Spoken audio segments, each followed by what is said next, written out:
तो sleep programming का रहस्य। आज के इस विश्लेषण में हम उस प्राचीन विज्ञान को डिकोड करने जा रहे हैं जो दिन भर की थकान और लगातार मिलने वाली असफलता को एक बहुत ही बड़ी ताकत में बदल सकता है। चलिए शुरू करते हैं। जरा कल्पना करके देखते हैं, दिन रात पसीना बहाने के बाद भी हाथ सिर्फ असफलता लगे तो कैसा महसूस होता है। दुनिया के करीब 99% लोग इसी तरह बस संघर्ष करते रह जाते हैं। लेकिन वो जो 1% लोग कामयाब होते हैं ना, उनके पास क्या अलग है। एक साधारण इंसान और एक लेजेंड के बीच का असली फर्क सिर्फ किस्मत या बहुत ज्यादा मेहनत का नहीं होता। असली फर्क उस स्टेट ऑफ माइंड का होता है, उस मानसिक अवस्था का जिसमें हम अपने दिन का अंत करते हैं। वो जो रात का वक्त होता है ना, सोने से ठीक 2 मिनट पहले का, वो केवल सोने के लिए नहीं है। असल में वो ब्रह्मांड के सबसे बड़े खजाने को अनलॉक करने की मास्टर की है। ये कितनी अजीब बात है ना कि दिन भर तो हम सपनों को पूरा करने के लिए कड़ी मेहनत करते हैं, लेकिन रात को अनजाने में अपने ही हाथों उन सपनों को तोड़ देते हैं। सोने से ठीक पहले फोन की स्क्रीन पर दुनिया भर की नेगेटिव खबरें देखना, रील स्क्रॉल करना और उसी नेगेटिव वाइब्रेशन के साथ सो जाना। आज के समय में ये एक ऐसी आम आदत बन चुकी है जो सीधे असफलता को जन्म देती है। वो आखिरी 2 मिनट सच में पूरी जिंदगी को कंट्रोल करते हैं। दिन की सारी मेहनत बिल्कुल बेकार हो जाती है अगर रात की वो प्रोग्रामिंग ही गलत हो। अब इसे थोड़ा वैज्ञानिक और ऐतिहासिक नजरिए से देखते हैं। जिस तकनीक को आज का मॉडर्न साइंस स्लीप प्रोग्रामिंग या लॉ ऑफ अट्रैक्शन कहकर पुकारता है, वो असल में हजारों साल पहले हमारे शास्त्रों में योग निद्रा, स्वप्न साधना और संकल्प विज्ञान के नाम से पहले से ही मौजूद थी। मांडुक्य उपनिषद में चेतना की जिन 4 अवस्थाओं का जिक्र है, जागृत, स्वप्न, सुषुप्ति और तुरी, आज की साइंस उन्हीं को अपनी लैब्स में साबित कर रही है। प्राचीन काल में इस ज्ञान को गुप्त रखा गया था ताकि इसका गलत इस्तेमाल ना हो सके। हमारे मस्तिष्क के काम करने का तरीका बड़ा ही अद्भुत है। जागते समय दिमाग बीटा स्टेट में होता है, जहां बस तर्क, लॉजिक और डर हावी रहते हैं।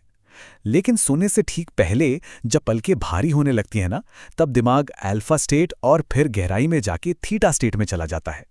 वैज्ञानिक भाषा में इसे हिप्नोगॉगिक अवस्था कहते हैं। ये वो जादुई खिड़की है जहां हमारा लॉजिकल दिमाग तो सो रहा होता है, लेकिन जो अवचेतन मन है यानी सबकॉन्शियस माइंड, वो पूरी तरह से जाग जाता है। इस वक्त चेतन और अवचेतन मन के बीच का पर्दा सबसे ज्यादा कमजोर होता है। और पता है, ये कोई मनगढ़ंत बात या मिथक नहीं है। इतिहास इस बात का गवाह है कि महान वैज्ञानिकों ने इस रहस्यमयी अवस्था का भरपूर इस्तेमाल किया। उदाहरण के लिए थॉमस एडिसन अक्सर हाथ में लोहे की एक गेंद लेकर झपकी लेते थे। जैसे ही वो गहरी नींद में जाने लगते, पकड़ ढीली होती, गेंद नीचे गिर जाती और वो अचानक जाग जाते। वो ऐसा जानबूझकर करते थे ताकि आधी नींद और आधी जागने वाली उस अवस्था से वो ऐसे आइडियाज निकाल सकें जो उनका लॉजिकल दिमाग कभी सोच ही नहीं सकता था। अल्बर्ट आइंस्टाइन भी अपनी जटिल पहेलियां ऐसे ही सुलझाते थे। और तो और प्राचीन मिस्र में स्लीप टेम्पल्स हुआ करते थे और यूनानी सभ्यता में इनक्यूबेशन की प्रथा थी, जहां लोग अपनी बीमारियों का हल ढूंढने के लिए खास तरीके से सोने जाते थे। ऋग्वेद में बहुत ही स्पष्ट रूप से कहा गया है कि ये पूरा ब्रह्मांड वाइब्रेशन से बना है और हमारा हर एक विचार भी एक वाइब्रेशन ही है। जब सोने से पहले किसी विचार को मन में रखा जाता है तो उसे सीधे ब्रह्मांडीय चेतना या कहें कॉस्मिक इंटेलिजेंस को सौंप दिया जाता है। इसे बिल्कुल गूगल सर्च इंजन की तरह समझा जा सकता है।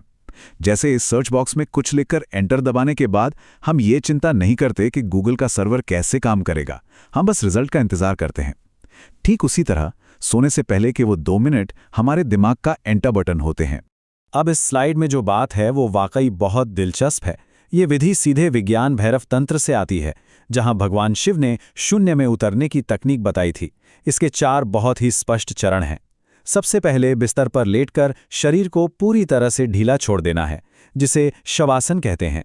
इस पल शरीर सो रहा होता है पर मन जाग रहा होता है। फिर आंखें बंद करके सांसों पर गहरा ध्यान लगाना है। जब मन एकदम शांत हो जाए तब अपना सिर्फ एक मुख्य सवाल पूछना है, वो सवाल जिसका जवाब सबसे ज्यादा जरूरी है। और अंत में साक्षी भाव यानी विटनेस कॉन्शियसनेस में आ जाना है।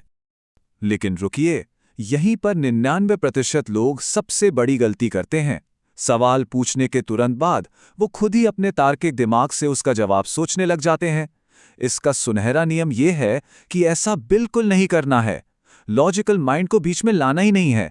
सवाल को मन में बस एक बीज की तरह बो देना है, जैसे किसी अंधेरे कमरे में टॉर्च जला दी हो और फिर बिना किसी बेचैनी के बस उसे देखना है। भगवद गीता का वो श्लोक तो सबको याद ही होगा, बिना फल की चिंता किए कर्म करना। यहां हमारा कर्म सिर्फ सवाल पूछना और सो जाना है, जवाब देना उस परम शक्ति का काम है। तो सबसे अहम बात यह है कि ये पूरी प्रक्रिया आधुनिक मनोविज्ञान के ज़ाइगर्निक इफेक्ट पर टिकी है। ये एक ऐसा साइकोलॉजिकल फिनोमेनॉन है जो बताता है कि हमारा मस्तिष्क अधूरे कामों या बिना जवाब वाले सवालों को कभी नहीं भूलता। जब हम एक सवाल पूछकर बिना उसका जवाब ढूंढे सो जाते हैं तो दिमाग उस सवाल को एक कमांड की तरह लेता है। फिर पूरी रात, जी हाँ, पूरी रात मस्तिष्क के न्यूरॉन्स नए कनेक्शन बनाते हैं और उस पहेली को सुलझाने के लिए बैकग्राउंड में लगातार काम करते रहते हैं। वेदों में जिस हिरण्यगर्भ यानी सुनहरे गर्भ का जिक्र है, वो असल में एक यूनिवर्सल नॉलेज बैंक है, एक ऐसा सोर्स जहां से सब कुछ पैदा होता है और जहां दुनिया के हर सवाल का जवाब पहले से मौजूद है। नींद के दौरान हमारा अवचेतन मन क्या करता है? वो हमारी पुरानी यादों को स्कैन करता है और इसी अनंत ज्ञान के भंडार से सीधा कनेक्ट हो जाता है। ये एक ऐसा पावरफुल सर्वर है जो कभी क्रैश नहीं होता। अब सवाल उठता है कि जवाब मिलेगा कैसे? जब ये प्रक्रिया काम करती है तो जवाब कई अलग अलग और हैरान करने वाले तरीकों से सामने आ सकता है। कभी कभी ये एक बहुत ही स्पष्ट सपने के रूप में आता है। कभी सुबह उठते ही अचानक दिमाग में बिजली की तरह कोई विचार कौंध जाता है, एकदम से एपिफेनी होती है। या फिर दिन भर में किसी अजनबी से बातचीत करते करते अचानक वो हल मिल जाता है। देखिए, ये कोई जादू टोना नहीं है, बल्कि विशुद्ध क्वांटम फिजिक्स है। जब एक खास फ्रीक्वेंसी सेट करके सोया जाता है तो ब्रह्मांड अपने आप उसी फ्रीक्वेंसी की चीजों को हमारी तरफ खींचने लगता है। लेकिन यहां एक बहुत ही सख्त चेतावनी भी है। उपनिषदों में एक वाक्य है, भावो ही विद्यते देवा, यानी भावना में ही देवता का वास है।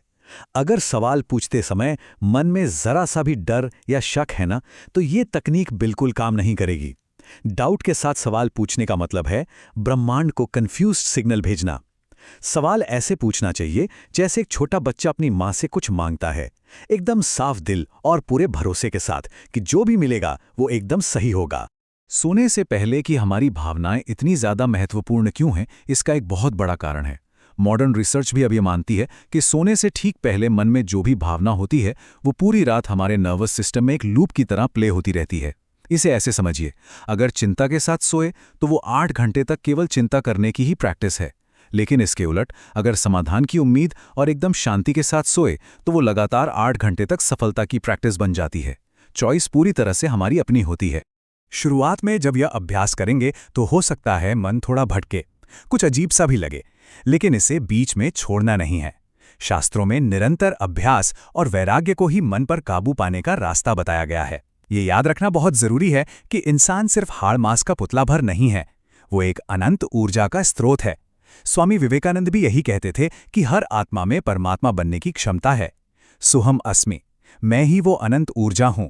बस यही वो ज्ञान है जो किस्मत के ताले खोलने की असली चाबी है। दुनिया के बड़े बड़े साम्राज्य इसी दूरदृष्टि से बने हैं और महान आविष्कार इसी शांति के पलों में हुए हैं। तो आज रात जब बिस्तर पर जाने का समय हो तो फोन को थोड़ी दूर रख देना ही सही रहेगा। दुनिया के सारे शोर शराबे को पूरी तरह से म्यूट कर देना चाहिए। अपने भीतर के उस सन्नाटे को महसूस करना चाहिए और उस एक सबसे महत्वपूर्ण सवाल को उस अंधेरे में छोड़ देना चाहिए जहां से कल सुबह रोशनी की नई किरण फूटेगी। हमारा अवचेतन मन बिल्कुल एक सुपर कंप्यूटर की तरह है जिसे बस एक सही कमांड की जरूरत है। सोने से पहले कि वो आखिरी 2 मिनट सच में डेस्टिनी बदल सकते हैं। तो सोचने वाली बात यह है, आज रात ब्रह्मांड से क्या सवाल पूछा जाएगा?